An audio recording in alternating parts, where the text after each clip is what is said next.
Hello दोस्तों, कैसे हो सब लोग। हाँ जी, सीएस एग्जीक्यूटिव स्टूडेंट्स, जो भी बच्चे टैक्स की तैयारी करना चाहते हैं कंप्लीटली डायरेक्ट टैक्स और इनडायरेक्ट टैक्स, तो दोस्तों मैं लेके आया हूँ आपके लिए टैक्स का पूरी कवरेज। ठीक है। और ये रहेगा जून 2025 के लिए। तो जो बच्चे जून 2025 एग्ज़ाम देने जा रहे हैं उन बच्चों के लिए मैं ये क्लासेस लेके आया हूँ। टैक्स लॉस 100 मार्क्स का ये पेपर मैं करवाने वाला हूँ अपनी रिकॉर्डेड क्लासेस के अंदर, इंक्लूडिंग बुक्स। और ये आज का जो लेक्चर है वो डेमो लेक्चर है। तो आज की क्लास से हम लोग स्टार्ट करते हैं और टैक्स के बारे में समझते हैं दोस्तों कि टैक्स होता क्या है।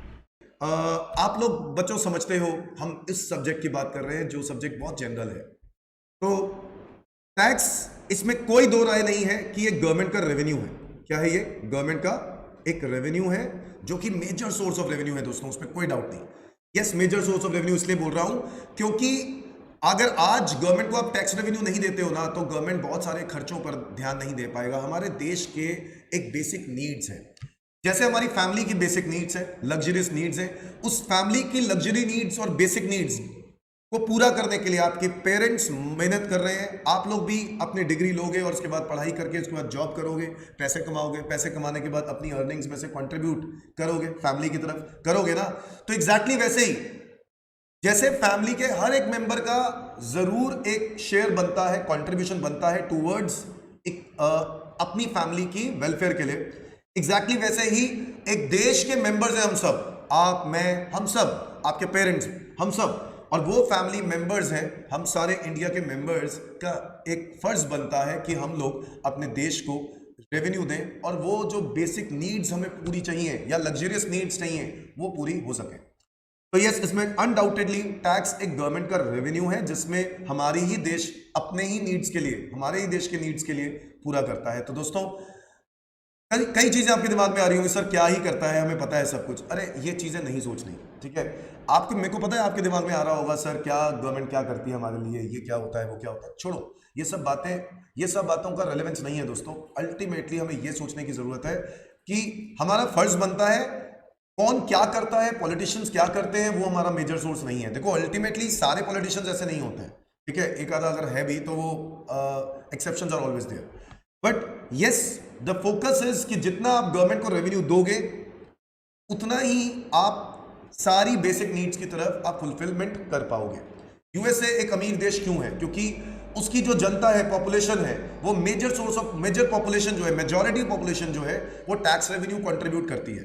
और यही एक रीजन है, इंडिया भी उसी उसी राह पे चल रहा है। अगर इंडिया भी इसी तरीके से 50% लोग, 40 से 50% लोग टैक्स के रेवेन्यू में कंट्रीब्यूट करना स्टार्ट कर दें, तो दोस्तों वो दिन दूर नहीं कि हम लोग एक मतलब अल्ट्रा लग्जरी लाइफ जी रहे होंगे। तो हमारी भी लाइफ कुछ शेखों जैसी होगी, जैसे दुबई में शेख होते हैं ना, तो वैसी लाइफ होगी। तो वो चीज़ पॉसिबल है, बट उसके लिए हमें भी क्या चाहिए, कुछ अर्जेंट रिक्वायरमेंट्स जो हमारे देश को है, उनको नीड्स चाहिए। वो नीड्स पूरी करने के लिए, आपको जो नीड्स पूरी करने के लिए आपको भी एक थोड़ा सा अमाउंट कंट्रीब्यूट करना हो। तो यस दोस्तों, गवर्नमेंट का जो रेवेन्यू है ये कहां यूज होता है? पब्लिक इंफ्रास्ट्रक्चर, है ना। अगर आप देखो तो पब्लिक इंफ्रास्ट्रक्चर, इसमें कोई डाउट नहीं है कि जितनी भी रोड्स हैं, हाईवेज हैं, आज बहुत बेटर हो गए हैं पहले से। देखो इसमें कोई डाउट नहीं है, पहले क्या ही होता थे हाईवेज। आज के टाइम पे हाईवेज का देखो लेवल, देखो पहले खड्डे होते थे जगह जगह, आज भी है कुछ एरियाज में, बट इंप्रूव्ड है, अब ठीक है, अब बेटर है। So public infrastructure, social welfare, दोस्तों इसमें कोई डाउट नहीं है कि गवर्नमेंट हमारे लिए सोचती है। सीनियर सिटीजन को पेंशन दिया जाता है, उसको बोलते हैं बुढ़ापा पेंशन। विडोज, है ना, विडोज को भी पेंशन मिलता है हमारे देश के अंदर, ठीक है। इनफैक्ट हैंडीकैप लोगों को पेंशन दी जाती है हमारे देश के अंदर। तो गवर्नमेंट मदद देता है, वो बात और है कि बहुत कम अमाउंट होता है, बट दिया जाता है, बिकॉज अकॉर्डिंग टू पॉपुलेशन। देखो हमारे देश में इतनी ज्यादा पॉपुलेशन है कि हम हर एक की मदद कर भी नहीं सकते हमारा देश। तो उस पॉइंट ऑफ व्यू से देखा जाए तो पब्लिक इंफ्रास्ट्रक्चर, सोशल वेलफेयर यानी पेंशन। इसी तरीके से दोस्तों अगर आज हम लोग एक इस चौड़े में बोल सकते हैं कि भाई हमारे देश का डिफेंस बहुत स्ट्रांग है। आज आपके घरों पे बम का गोला नहीं गिर रहा, तो उसका रीजन है कि हमारा डिफेंस स्ट्रांग है। और डिफेंस स्ट्रांग है, उसका रीजन हो आप लोग खुद, आपके पेरेंट्स, मैंने, बहुत सारे लोगों ने जी हाँ, ऑब्वियसली बहुत ही कम कंट्रीब्यूट किया होगा अगर मैं ओवरऑल कलेक्शन की बात करूं, बट क्या फर्क पड़ता है, कंट्रीब्यूशन तो है ना। सो अल्टीमेटली डिफेंस की आज हम बात करें, आज हमारा डिफेंस बहुत स्ट्रांग है। आर्मी, हमारी इंडियन आर्मी, हमारा क्या कहते हैं, इंडियन आर्मी के अलावा एयरफोर्स, इंडियन नेवी, आज उनकी जो सैलरीज हैं, उनकी पेंशन है, वो आप ही के दिए गए पैसों में से आती है। डिफेंस के इक्विपमेंट 26 जनवरी को हम लोग दिखाते हैं, शो ऑफ करते हैं कि भाई हमारे पास क्या क्या है, तो वो कहां से आता है हमारे पास पैसा? बच्चों, डिफेंस के लिए भी पैसा, हमारे इक्विपमेंट्स के लिए पैसा हमारे ही दिए गए टैक्स में से आता है। एजुकेशन दोस्तों, गवर्नमेंट के स्कूल्स, आपको पता है गवर्नमेंट के स्कूल्स की जो सैलरीज होती है, इंप्लॉइज को तनख्वाहें देते हैं, टीचर्स को सैलरी देते हैं, वो प्राइवेट स्कूल से भी ज्यादा देते हैं टीचर्स को तनख्वाह। बट अगर आज आप बात करें गवर्नमेंट के स्कूल्स को फंडिंग कहां से आती है, तो गवर्नमेंट के स्कूल्स को पैसे जो दिए जाते हैं, फीस जो होती है, वो तो बहुत ही माइन्यूट होती है। बट गवर्नमेंट के स्कूल्स में एजुकेशन के जो खर्चे होते हैं, मतलब जैसे स्कूल के टीचर्स की फीस होती है, प्रिंसिपल की जो सैलरी होती है, टीचर्स की सैलरी होती है, बहुत ज्यादा होती है। कहां से मीट आउट होगा ये इंफ्रास्ट्रक्चर कहां से मीट आउट होगा? ये इंफ्रास्ट्रक्चर के लिए आप ही लोग पैसा कंट्रीब्यूट कर रहे हो। सो एजुकेशन हो गया दोस्तों। हॉस्पिटल्स, इसमें भी कोई डाउट नहीं है कि गवर्नमेंट के हॉस्पिटल्स हैं। अब आप दुनिया भर के कहीं भी हॉस्पिटल में चले जाओ, प्राइवेट हॉस्पिटल में भी आप इलाज करा लो, कई बार ऐसा होता है, आपने बड़े बड़े सेलिब्रिटीज का नाम भी सुना होगा, वो लोग भी गवर्नमेंट हॉस्पिटल में जाके इलाज करा रहे होते हैं, क्योंकि कुछ ऐसे हॉस्पिटल होते हैं कि उनके पास डॉक्टर्स बहुत बेहतरीन आए होते हैं, गवर्नमेंट के डॉक्टर्स, गवर्नमेंट हॉस्पिटल के डॉक्टर्स, क्योंकि उनको हाई फीस दी जाती है। जैसे एम्स, अगर दिल्ली में बात करें तो दिल्ली में एम्स है, इसमें कोई डाउट नहीं, बड़े बड़े सेलिब्रिटीज, कितना मर्जी पैसा हो, फोर्टिस वगैरह छोड़ के वो लोग यहीं आए होते हैं, कई बार ऐसा होता है। ठीक है, तो गवर्नमेंट के कुछ हॉस्पिटल्स हैं, उनकी फैसिलिटीज, पीजीआई चंडीगढ़, पीजीआई में चंडीगढ़ में पीजीआई हॉस्पिटल है, वहां पर वो गवर्नमेंट हॉस्पिटल है। अब ऐसे हॉस्पिटल में भी क्या है कि गवर्नमेंट के इंफ्रास्ट्रक्चर देखोगे तो बहुत पुअर है, बट यस हमें पता है कि डॉक्टर्स वहां पर ऐसे आते हैं कि बहुत अच्छी फैसिलिटीज दी जाती है डॉक्टर वाइज। तो दोस्तों अल्टीमेटली अगर हम कहें तो गवर्नमेंट को रेवेन्यू जो मिलता है वो टैक्स से मिलता है, आप ही लोग कंट्रीब्यूट करते हो, और वो इन सब जगहों पर यूज होता है। आज भी हमें बहुत सारे बैलेंस ऑफ पेमेंट हमारी पेंडिंग चल रही है। गवर्नमेंट इंपोर्ट बहुत ज्यादा है दोस्तों, गवर्नमेंट इंपोर्ट बहुत ज्यादा है, एक्सपोर्ट बहुत कम है ना। इंपोर्ट बहुत ज्यादा और एक्सपोर्ट बहुत कम होने की वजह से क्या होता है? डेफिसिट दोस्तों, डेफिसिट मतलब हमारा अमाउंट क्या हो जाता है, मतलब हमारी लायबिलिटीज बढ़ जाती हैं। वो बीओपी आपने इकोनॉमिक्स में पढ़ा होगा। तो दोस्तों अगर अल्टीमेटली अगर बीओपी भी है हमारे ऊपर, defence equipments, health, education, social welfare, public infrastructure, ये सारी वो बातें हैं दोस्तों जिसकी वजह से हम गवर्नमेंट को कह सकते हैं कि गवर्नमेंट हमसे टैक्स लेता है और वो ये सब नीड्स हमारी पूरी करता है। हाँ, मैं कहता हूं कि एजुकेशन हेल्थ बहुत अच्छा नहीं है, बहुत अच्छा नहीं है, बट यस देखो पहले से बहुत इंप्रूव्ड है, और अगर रेवेन्यू गवर्नमेंट का बढ़ता जाएगा तो अल्टीमेटली फायदा तो होगा। Is that clear everyone? तो गवर्नमेंट का रेवेन्यू इन सब जगहों पर यूटिलाइजेशन होता है ना। तो कोई कह दे ना कि आज आपने अपने देश के लिए क्या किया, आप कोई चैरिटी नहीं करते हो, आप देश के लिए करते क्या हो, तो आप बोलो आपके पेरेंट्स ने आपके देश के लिए क्या किया? टैक्स दिया। बोल सकते हो भाई, गलत बात नहीं बोल रहे हो आप सबको बोलो कि आपकी जितनी भी सोसाइटी में एजुकेशन हो रही है, हेल्थ है, पब्लिक इंफ्रास्ट्रक्चर, रोड्स बन रही हैं, हाईवेज बन रहे हैं, ये सब के लिए आप ही के दिए गए पेरेंट्स के कॉन्ट्रीब्यूशंस हैं। इनफैक्ट आपके, जब आप कल को कमाओगे तो आप भी कंट्रीब्यूट करोगे, मैं कमा रहा हूं तो मैं भी कंट्रीब्यूट कर रहा हूं, एवरीवन। क्या मेरी बात समझ में आती है? तो दोस्तों हम लोग गवर्नमेंट को रेवेन्यू देते हैं टैक्स के रूप में, ठीक है, टैक्स के रूप में, और गवर्नमेंट का रेवेन्यू ये सब चीजों पर यूटिलाइज होता है। क्या मेरी बात समझ में आ रही है? और भी बहुत सारी चीजें, ये तो एक्सेट्रा लगा दिया मैंने क्योंकि ऐसे में बहुत सारे। बच्चों गवर्नमेंट रेवेन्यू की बात करें तो गवर्नमेंट का रेवेन्यू दो तरीके से आता है, एक डायरेक्ट टैक्स और दूसरा इनडायरेक्ट टैक्स। समझना, ध्यान से समझना, कुछ भी नहीं है, डायरेक्ट टैक्स और एक इनडायरेक्ट टैक्स। डायरेक्ट टैक्स वही बच्चों जो आपको पता है ना, टैक्स का कंटेंट 50 मार्क्स का डायरेक्ट टैक्स है, 50 मार्क्स का इनडायरेक्ट टैक्स है, ये वही डायरेक्ट टैक्स यानी इनकम टैक्स की बात कर रहा हूं मैं, और इनडायरेक्ट टैक्स मतलब जीएसटी, कस्टम ड्यूटी। डिस्कस करेंगे ऐसा क्यों बोलते हैं, what is the basic difference. सबसे पहले ना इस वीडियो को पॉज करो और सोचो डायरेक्ट टैक्स और इनडायरेक्ट टैक्स का क्या डिफरेंस है। आपने सुना जरूर होगा शायद इकोनॉमिक्स में कहीं, और शायद आपने जनरली कई बार सुना हो, कोई न्यूज देखते हुए सुन लिया हो, तो बहुत बारी सुना होगा। अब आज की क्लास के अंदर हम लोग एग्जैक्टली समझेंगे डायरेक्ट टैक्स और इनडायरेक्ट टैक्स में क्या डिफरेंस है। बच्चों डायरेक्ट टैक्स वो टैक्स है जिसका बर्डन हम लोग शिफ्ट नहीं कर सकते हैं, इसमें कोई डाउट नहीं है, जिसका tax burden can not be shifted to others, हम उसको कह सकते हैं वो डायरेक्ट टैक्स। मुझे एक बात बताओ बच्चों, एक बात बताओ बहुत सिंपल सी, कि भाई डायरेक्ट टैक्स में बर्डन कैसे शिफ्ट कर सकता हूं? मैं इनकम टैक्स का बर्डन तुम पे शिफ्ट कर सकता हूं। मेरी इनकम, क्या मैं कह सकता हूं प्लीज मेरे दोस्त मेरी इनकम पे टैक्स दे देना? देगा? क्यों देगा भाई, क्यों देगा? तुम क्या कहोगे कि सर इनकम आप कमा रहे हो, टैक्स आप ही तो दोगे, हम क्यों देंगे? बात तो बिल्कुल जेन्युइन है, बिल्कुल जेन्युइन बात है। इनकम मैं कमा रहा हूं तो टैक्स भी तो मैं ही दूंगा, यस और नो? तो tax burden can not be shifted to the other party. जबकि इनडायरेक्ट टैक्स की बात की जाए तो यस, टैक्स बर्डन हम दूसरी पार्टी पे शिफ्ट कर देते हैं।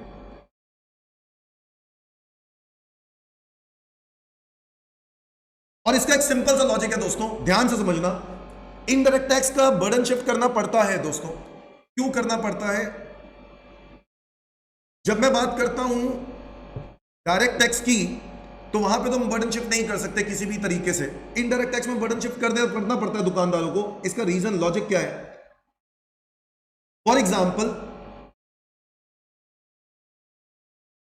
एग्जाम्पल अगर मैं ये बात बोलूं कि आपने, एक दुकानदार है जिसने 100 रुपए का कोई सामान खरीदा है, 100 रुपए का कोई सामान खरीदा है, वो अपना प्रॉफिट ऐड करके 20 रुपए का प्रॉफिट ऐड करके कस्टमर से 120 रुपए चार्ज कर रहा है।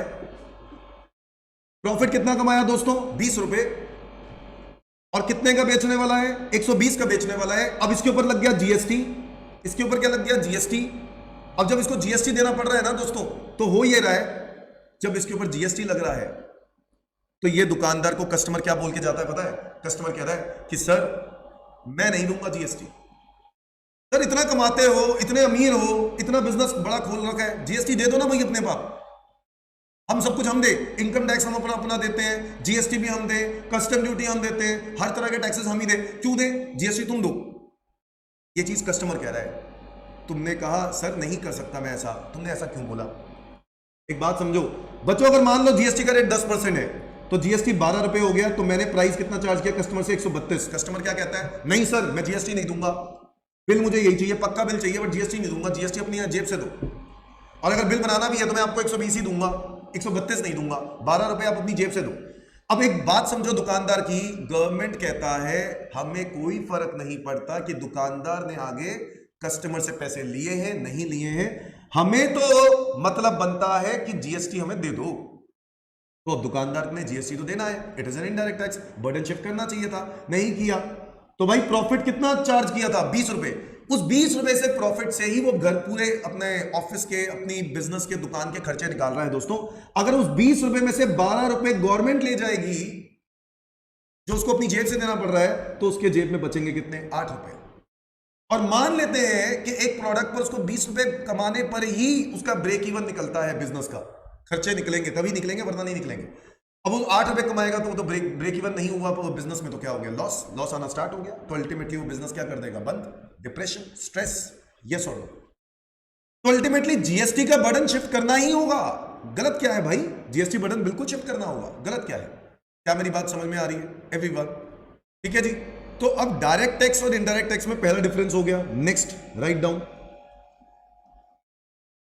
Point number 2। तो ठीक है जी, बहुत सिंपल सी बात है, आप लोगों ने ये बात समझ ली कि इनडायरेक्ट टैक्स में क्यों एक बिजनेसमैन क्यों जीएसटी चार्ज करता है। तो आपके दिमाग में ये लॉजिक क्लियर होना चाहिए कि वो क्यों चार्ज करता है।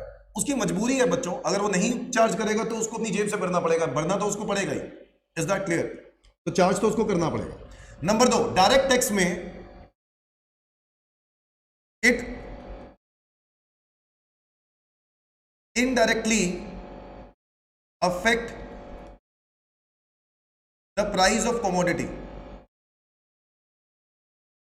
डायरेक्ट टैक्स ना कमोडिटी के प्राइस पे इंपैक्ट करता है बच्चों, बट इनडायरेक्टली इंपैक्ट करता है। सोचो कैसे? ये देखो, अगर आज मैं ये कह दूं कि आपका इनकम टैक्स बढ़ गया है, इनकम टैक्स बढ़ गया है, इंक्रीज हो गया है, तो आपकी जो परचेजिंग पावर है वो इंपैक्ट तो नहीं होगी। परचेजिंग पावर कम नहीं हो जाएगी? बिल्कुल हो जाएगी सर। परचेजिंग पावर कम हो गई तो demand of normal goods luxury goods कम हो जाएंगे। नॉर्मल गुड्स लग्जरी गुड्स की बात कर रहा हूं, नेसेसिटी गुड्स की नहीं। भाई अगर मेरी परचेजिंग कैपेसिटी कम होगी तो मेरी डिमांड कम होगी, डिमांड कम होगी तो अल्टीमेटली सप्लाई तो कांस्टेंट ही चलती है, तो मुझे प्राइसेस क्या करने होंगे, कम करने होंगे, ताकि मैं डिमांड सप्लाई को मीट कर जाऊं। यार ये देखो ना, ये है सप्लाई, ये सप्लाई है। डिमांड अगर कम हो जाए एवरीवन, अगर डिमांड कम हो जाए तो मुझे तो डिमांड सप्लाई मीट करना है, जिसको हम लोग इक्विलिब्रियम पॉइंट बोलते हैं। यस और नो? सो प्राइसेस कम करने होंगे, प्राइसेस कम करने होंगे सो दैट डिमांड को वापस इंक्रीज कर दिया जाए और डिमांड और सप्लाई जाके मीट करे, जिसको हम लोग इक्विलिब्रियम प्राइस बोलते हैं। जी हां, इंक्रीज इन इनकम टैक्स। बच्चों आप लोगों ने पढ़ा होगा इकोनॉमिक्स में, इन्फ्लेशन को कंट्रोल करने के लिए दो तरह के मेजर्स होते थे, फिस्कल पॉलिसी, मॉनेटरी पॉलिसी। कुछ याद आ रहा है? हाँ, फिस्कल पॉलिसी, मॉनेटरी पॉलिसी तो वही है आरबीआई के इंटरेस्ट रेट्स वाली, है ना, इंटरेस्ट रेट्स महंगे कर दो, तो वो सब चीजें, वो तो हम लोग पॉइंट नहीं पढ़ रहे। अभी हम बात कर रहे हैं फिस्कल पॉलिसी की। अगर आप आज भी इकोनॉमिक्स की बुक उठाओ, उसके अंदर फिस्कल पॉलिसी में जो एग्जांपल दिया होगा वो दिया होगा increase in income tax. Increase in tax की वजह से प्राइसेस को कंट्रोल किया जा सकता है, इन्फ्लेशन कंट्रोल किया जा सकता है, बट कोई भी सरकार ये डिसीजन नहीं ले सकती है। भाई आज इन्फ्लेशन बहुत ज्यादा है हमारे देश के अंदर भी, बट नहीं कर सकते हैं यार ये काम। इंक्रीज इन टैक्स, टैक्स बढ़ा दिया, अगली बार मोदी सरकार आएगी, फिर नहीं आएगी ना, तो भाई नहीं, कोई भी सरकार ऐसा नहीं कर सकती। मैं मोदी सरकार की बात नहीं कर रहा हूं, अगर कांग्रेस होती तो वो भी नहीं कर सकती थी ये काम। तो पूरी दुनिया के अंदर ज्यादातर, पूरी दुनिया के अंदर जो इनफैक्ट डेवलपिंग नेशंस हैं, इन एटलीस्ट डेवलपिंग नेशंस और अंडर डेवलप्ड नेशंस जो हैं, तो वो नेशंस जो हैं वो कभी भी फिस्कल पॉलिसी का इस्तेमाल नहीं कर सकती, क्योंकि वो नहीं चाहती कि पब्लिक यहां पे नाराज हो। ठीक है, तो इसलिए इंक्रीज इन इनकम टैक्स ये वाला काम करना और प्राइसेस को कंट्रोल करना, प्राइसेस कंट्रोल तो हो जाएंगे, बट नहीं, ये काम करेगा नहीं कोई।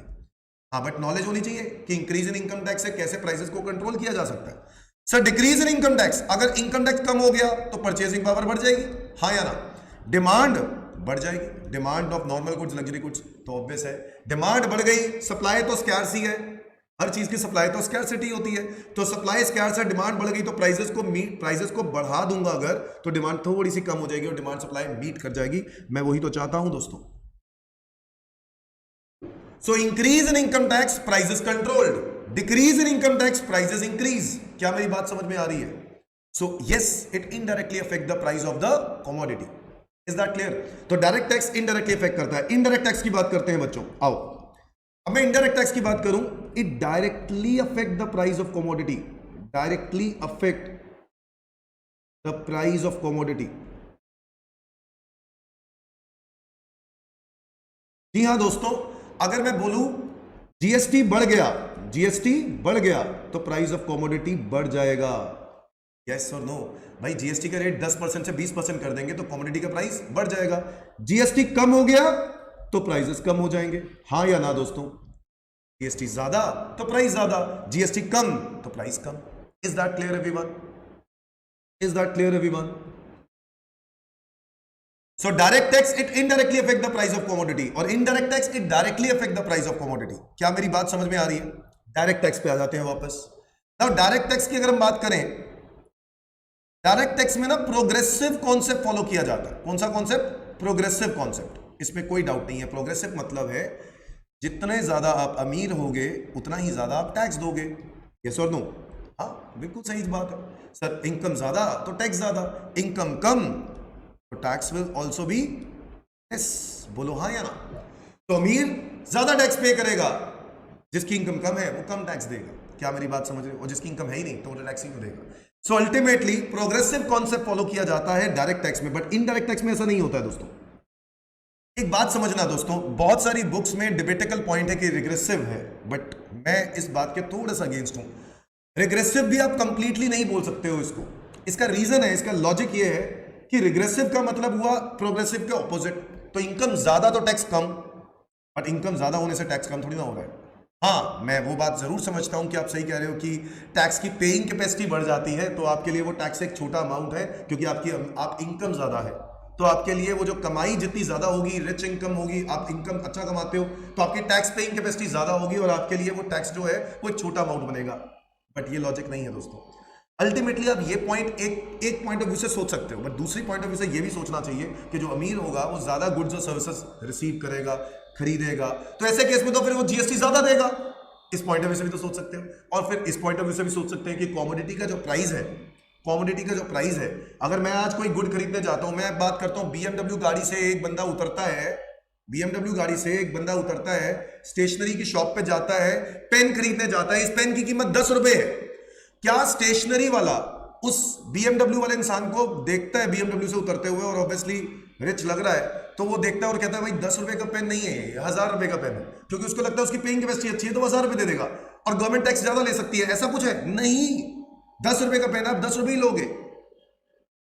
क्या मेरी बात समझ में? कोई बायसनेस नहीं है, ठीक है। ऐसे ही अगर कोई रिक्शे वाला आता है, रिक्शे वाला उतरता है, बेचारा रिक्शे वाला पूरी मजदूरी करके, उसको पेन चाहिए था, कोई काम चाहिए, उसको काम के लिए पेन चाहिए कोई, और ऐसे केस में वो पेन मांगता है, कहता है मुझे पेन चाहिए जी, तो 10 रुपए का पेन है, उसको देख के बोलेगा कि 1 रुपए दे दे। ऐसा होगा क्या? नहीं दोस्तों, अल्टीमेटली आपको उसकी उतनी ही कीमत देनी पड़ेगी, चाहे आप अमीर हो चाहे आप गरीब हो, इससे कोई फर्क नहीं पड़ता। बोलो हाँ या ना?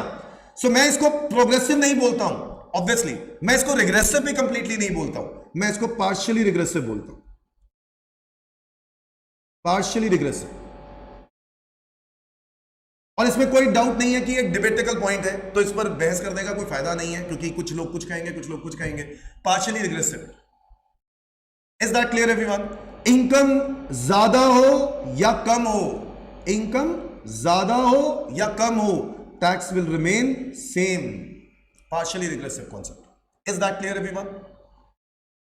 अच्छा, एक और बात, नंबर 4, तो ये तो हो गया डायरेक्ट टैक्स और इनडायरेक्ट टैक्स में कॉन्सेप्ट वाइज। अच्छा, डायरेक्ट टैक्स की अथॉरिटी कौन है भाई? ये बात जाननी बहुत जरूरी है। आपको लगता है कि इनकम टैक्स से रिलेटेड कोई भी सेक्शंस, कोई भी नोटिफिकेशन, कोई भी सर्कुलर, तुम्हें क्या लगता है कौन निकालता है? मोदी जी? हाँ, प्राइम मिनिस्टर हमारे देश के अंदर, या फाइनेंस मिनिस्टर निकालते हैं? नो जी नो। बहुत सारी बातें तो इनको अभी पता भी नहीं है। सो मैं इनकी बात नहीं कर रहा हूं, ये नहीं निकालते हैं डिसीजंस। कौन निकालते हैं दोस्तों? अथॉरिटी है इनकम टैक्स के लिए और डायरेक्ट टैक्सेस के लिए, एक अथॉरिटी है जिसका नाम है CBDT, फुल फॉर्म है सेंट्रल बोर्ड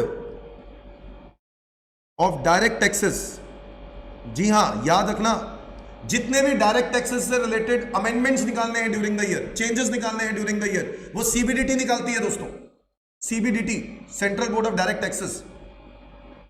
और अगर हम इनडायरेक्ट टैक्सेस की बात करें तो वो अथॉरिटी जो इनडायरेक्ट टैक्सेस से रिलेटेड सर्कुलर्स और नोटिफिकेशंस निकालती है वो है CBIC।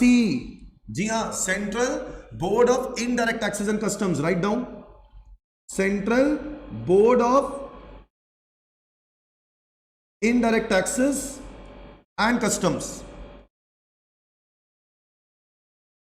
तो मैं कह सकता हूं बच्चों, एक बहुत जो कि सबसे ज्यादा, अगर मैं कहूं कि सबसे ज्यादा पढ़े लिखे लोग कह दूं, ठीक है, अगर मैं डायरेक्ट टैक्सेस से रिलेटेड कोई नोटिफिकेशन, सर्कुलर्स निकालने, कुछ जजमेंट्स निकालने, कोई भी डिसीजन निकालना है, वो रूल्स निकालने हैं, तो वो rules central board of direct taxes के पास पावर है। ऊपर वाले लोगों के पास पावर नहीं है, चाहे वो ऊपर बैठते हैं, चाहे फाइनेंस मिनिस्टर हैं, प्राइम मिनिस्टर हैं, देयर आर एवरीवन, ठीक है। बट अल्टीमेटली डिसीजन मेकिंग जो लेनी होती है, वो डिसीजन मेकिंग इनके बिना नहीं ले सकते, बिकॉज डिसीजंस जो हैं वो इन्हीं के हाथ में, क्योंकि ये नॉलेजेबल है। ये लोग बताएंगे अगर ऐसा करेंगे तो ये होगा, ये करेंगे तो ये होगा, तो इसका इंपैक्ट ये लोग बताते हैं। CBDT, respect.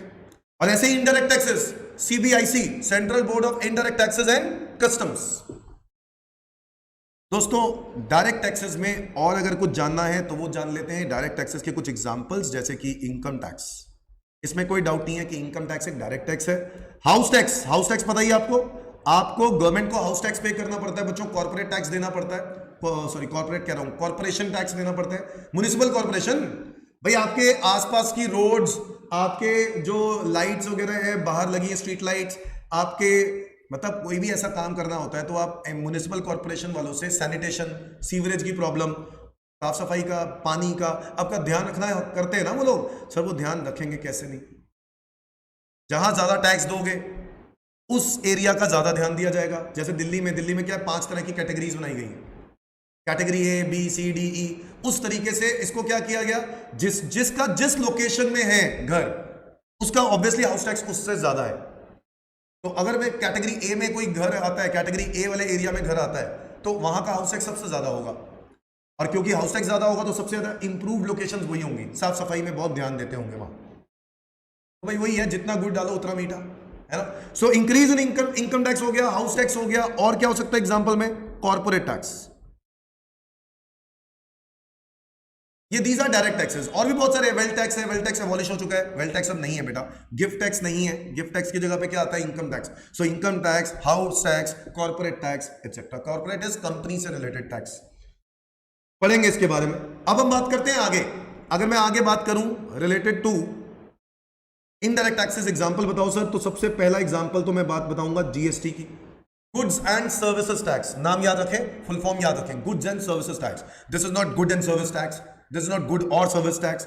Goods and services tax means हर गुड पे लगेगा, हर सर्विस पे लगेगा, एक्सेप्ट फ्यू, एक्सेप्ट फ्यू। तो हम लोग पढ़ेंगे इसके बारे में कि जीएसटी किस किस पर नहीं लगता। जीएसटी के अलावा कस्टम ड्यूटी, बच्चों custom duty is also an indirect tax. बच्चों सोचो, इंपोर्ट एक्सपोर्ट करते हैं, आज हम गुड्स इंपोर्ट करते हैं, तो आप कहां बैठे हो, इंडिया में। इंपोर्ट करोगे तो गवर्नमेंट क्या कहती है, कस्टम ड्यूटी दो। वो कस्टम ड्यूटी आपके ऊपर बर्डन बन गया। आप एक बिजनेसमैन हो, तो आप अल्टीमेटली बिजनेसमैन या बिजनेसवुमेन, अगर आप आज वो ड्यूटी पे कर रहे हो, तो वो ड्यूटी आगे आप किसी से चार्ज करोगे, बोलो हाँ या ना। तो जो आप ड्यूटी आगे चार्ज करोगे, तो that is why it is an indirect tax, क्योंकि अगर आप चार्ज नहीं करोगे तो प्रॉफिट कमाओगे कैसे। So custom duty is an indirect tax. Is that clear everyone? इसी तरीके से अगर मैं आपसे कुछ और एग्जांपल शेयर करूं, which is value added tax, VAT. हालांकि वैल्यू एडेड टैक्स अब एबॉलिश हो चुका है जीएसटी आने के बाद, अब वो नहीं है, बट स्टिल वैट अभी भी कुछ दो चीजें हैं, दो प्रोडक्ट्स हैं जिसके ऊपर वैट लगता है। बच्चों याद रखने की बहुत जरूरत है। वैट हमारे देश में दो प्रोडक्ट्स पे लगता है। वैट हमारे देश में दो प्रोडक्ट पे लगता है। बच्चों एक बार सुन लो, वैट लगता है इंट्रा स्टेट सेल पर। मैं अभी बताऊंगा, वैसे वेट करते हैं, मैं आपको अभी बताता हूं सारा। मैं आपको अभी एग्जांपल लिख देता हूं, अभी बताता हूं कि वैट और क्या बाकी के टैक्सेस है, उसके बारे में प्योर डेप्थ आज ही डिस्कस करेंगे आज की क्लास में। तो GST, custom duty, VAT etcetera, it is an indirect tax. Is that clear? VAT के बारे में मैं अभी और बात बताने वाला हूं, बहुत सारी बातें बताने वाला हूं, वेट करो एक मिनट और।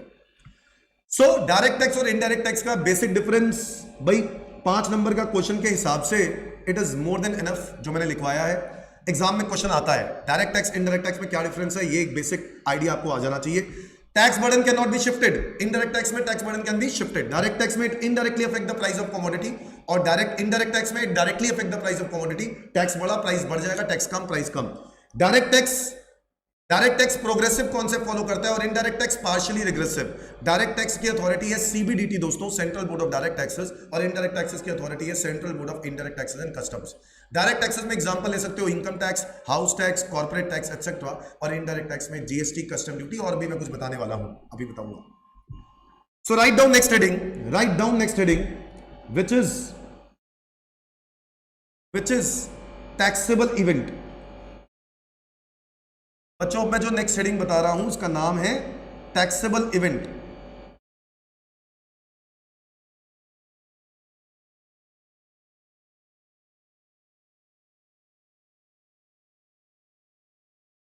Taxable event. Now what is taxable event? Taxable event है क्या? Is that clear? Taxable event है क्या? सोचो, मतलब सोचो, टैक्सेबल इवेंट वो इवेंट जिस वजह से टैक्स लग रहा है उसको बोलते हैं टैक्सेबल इवेंट। एन इवेंट और situation which gives rise to tax liability is called as taxable event। तो कोई इवेंट या कोई सिचुएशन जिसकी वजह से टैक्स लायबिलिटी अराइज होती है, हम उसको बोलते हैं टैक्सेबल इवेंट। क्या मेरी बात समझे? फॉर एग्जाम्पल अगर मैं बात करूं, यह है कोई टैक्स और यह है टैक्सेबल इवेंट।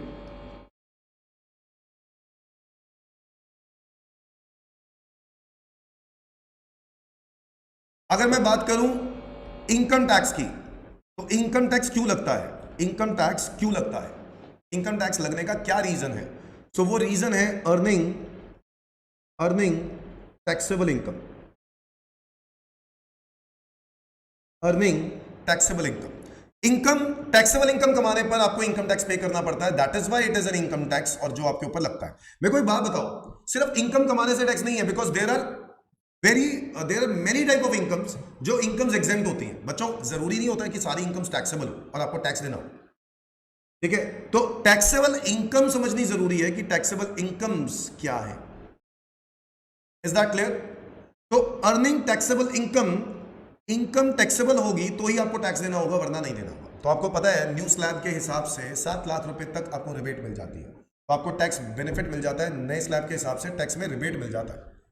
तो इस वजह से गवर्नमेंट ने, अगर हम बात करें इनकम टैक्स की, तो भाई अगर 5 लाख 4 लाख कमाता है कोई इंसान तो उसको टैक्स नहीं देना। तो दैट इज वाई इनकम कमाना is not important, taxable income कमाना that is important, that is why income tax लगता है, वरना नहीं। अब जैसे एग्रीकल्चर इनकम है, आप सिर्फ एग्रीकल्चर इनकम कमाते हो, फार्मर्स एग्रीकल्चर इनकम कमाते हैं, no tax, no tax, tax में आ जाते हैं वापस। सर और क्या? मैं बात करने वाला हूं वैट की, वैट की बात करने वाला हूं। अब सर वैट क्या है? Value added tax. सर आपने तो अभी बताया वैट तो खत्म हो गया है, बिल्कुल सही बताया, वैट खत्म हो चुका है। वैट का सिर्फ 2 ऐसे प्रोडक्ट्स हैं जिस पर वैट लगता है, जो हम लोग बात करने वाले हैं अभी।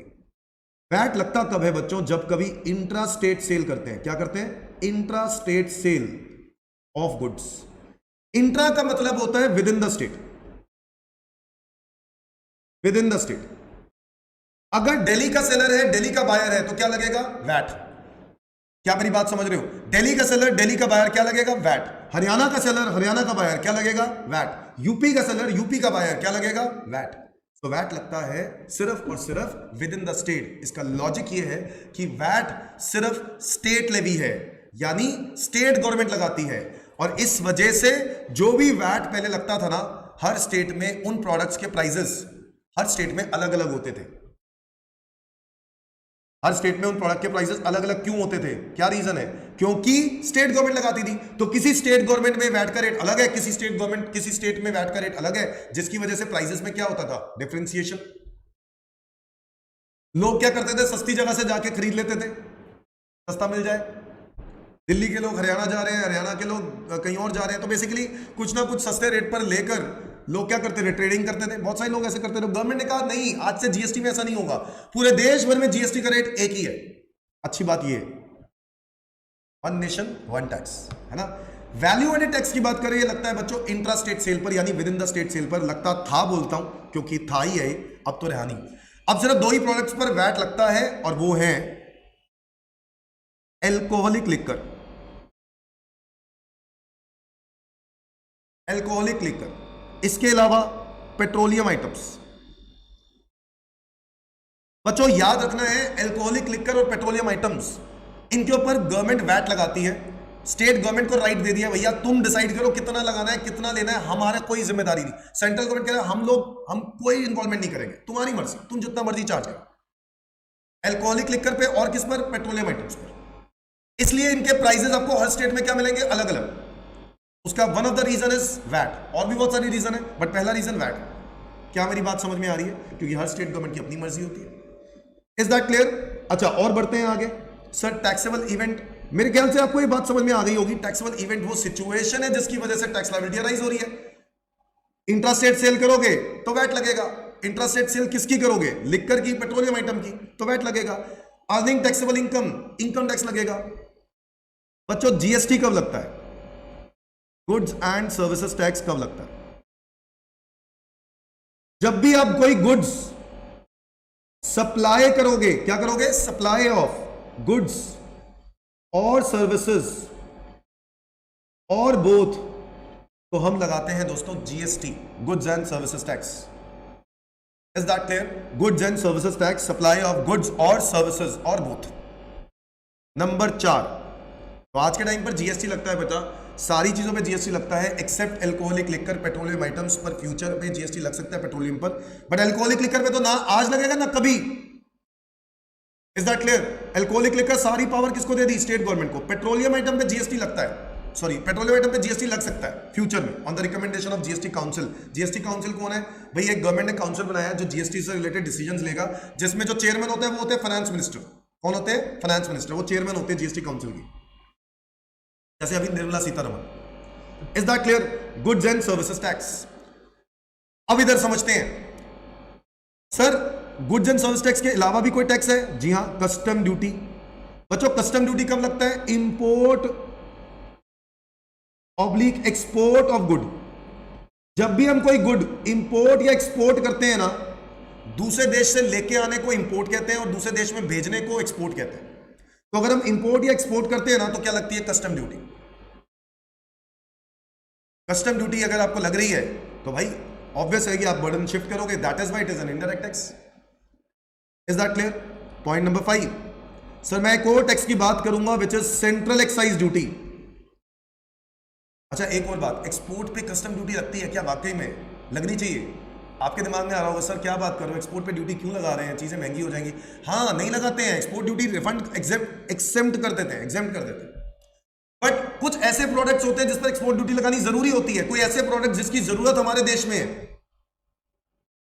और गवर्नमेंट एक्सपोर्ट कर रही है, मतलब बहुत सारे बिजनेसमैन बंदा क्या कर रहा है? एक्सपोर्ट कर रहा है। जैसे टमाटो की जरूरत पड़ रही है हमारे देश के अंदर, एकदम से काल मच गई, एग्जांपल है, टमाटो की जरूरत पड़ी और टमाटो क्या हो रहा है? एक्सपोर्ट हो रहे हैं। गवर्नमेंट क्या कह रहा है? ड्यूटी लगाओ।